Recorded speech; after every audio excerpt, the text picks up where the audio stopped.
ඔයා දන්නවද කාලයට අපිට වඩා වේගයෙන් දුවන්න බැරි බව. හැබැයි අපි එක තැනක නැවතිලා හිටියොත් නම් කාලය අපිට වඩා ඉස්සරහින් ඉන්නවා වගේ අපිට දැනෙනවා. ඒ නිසා ඔබ නැවතිලා හිටියොත් කාලය ඔබව පසු කරගෙන යනවා. ඒ නිසා අද කරන්න තියෙන දේ අදම මේ දැන්ම කරන්න පටන් ගන්න. ගෙවිගෙන ගිය කාලය ගැන දුක් වෙන්න එපා.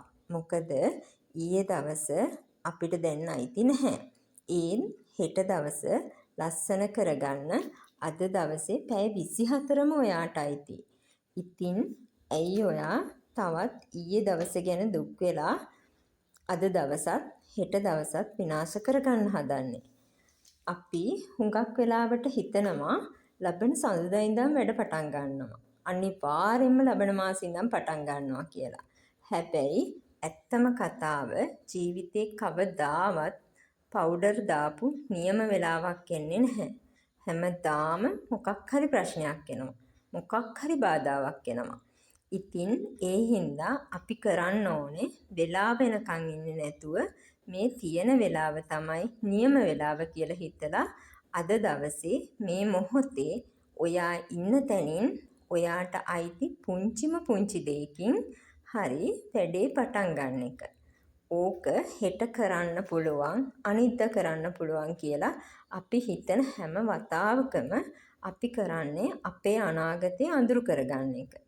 හෙට දවස කියන්නේ කවදාවත් උදා වෙන්නේ නැති දවසක්. මොකද හෙට ආවමත් ඒක දැනෙන්නේ අද වගේ. ඒ නිසා අපි මේ වගේ වෙලාවට උපායවල් පාවිච්චි කරන්න ඕනේ. ඒකට හොඳම ක්‍රමය තමයි 5 second rule එක. මොකක් හරි වැඩක් කරන්න හදනකොට හරි කම්මැලිකමක් ආවොත් ඔයා 5 4 3 2 1 කියලා ගණන් කරලා ටිකක්වත් හිතන්නේ නැතුව ඔයා ඇඳේ ඉන්නවනම් ඇඳින් හරි පුටුවේ ඉන්නවනම් පුටුවෙන් හරි නැගිටලා ගිහින් ඒ අදාළ වැඩේ කරන්න පටන් ගන්න. විනාඩි 5ක් ඒ වැඩේ කරද්දි කම්මැලිකම ඉබේම නැති වෙලා යනවා. කාලය වේගෙන් යන්න තවත් හේතුවක් තමයි අපේ කාලය වෙනත් අය හෝ අනවශ්‍ය දේවල් විසින් සූරා කන එක. උදාහරණයක් විදිහට ෆෝන් එකේ ඕපදූප බලන එක. එහෙම නැත්නම් යාළුවොත් එක්ක එකතු වෙලා ඕපදූප කතා කරන එක. කිසිම වැඩකට නැති දේවල් කතා කරන එක. මේ වගේ වෙලාවලට පැය 2-3ක් යන්නේ හරියට නිකන් තප්පර 2-3ක් යනවා වගේ. ඉතින් අපි කරන්න ඕනේ මොකද්ද දන්නවද? ඔයාගේ ඉලක්ක සම්පූර්ණ කරගන්න නම් ඔයාගේ ඉලක්කවලට උදව් වෙන්නේ නැති ඔයාගේ මනස නිවන්නේ නැති දේවල් වලට බය නැතුව නැහැ බැහැ කියන්න ඔයාගේ හිත පුරුදු කරගන්න එක. එතකොට ඔයාට පුළුවන් ඒ අනවශ්‍ය දේවල් වෙනුවෙන් යොදවන්න ගිය කාලය ඔයාගේ වෘත්තීය සුසුකමක් හදාගන්න. එහෙම නැත්නම් අලුත් දෙයක් ඉගෙන ගන්න. එහෙම නැත්නම් විභාගයකට පාඩම් කරන්න. එහෙමත් නැත්නම් ඔයා ආදරය කරන අය වෙනුවෙන් යොදවන්න. ඉතින් ඔයා හිතන්නේ නැති වුණාට කාලය කියන්නේ සල්ලි නෙමෙයි. ඊටත් වඩා වටින දෙයක්. සල්ලි නැති වුණොත් දවසක ඒවා හම්බ කරන්න පුළුවන්. සල්ලි හැමෝටම තියෙන ප්‍රමාණයන් වෙනස්.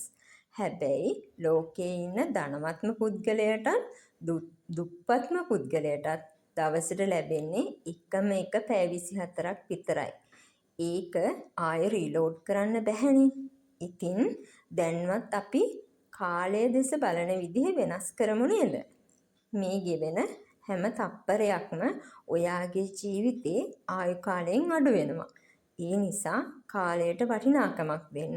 මම අද දවසේ සතුටෙන් ජීවත් වුණා. මම ඉදිරියට පියවරක් ලැබුවා කියන හැඟීම හැම තිස්සෙම හිතට ගන්න.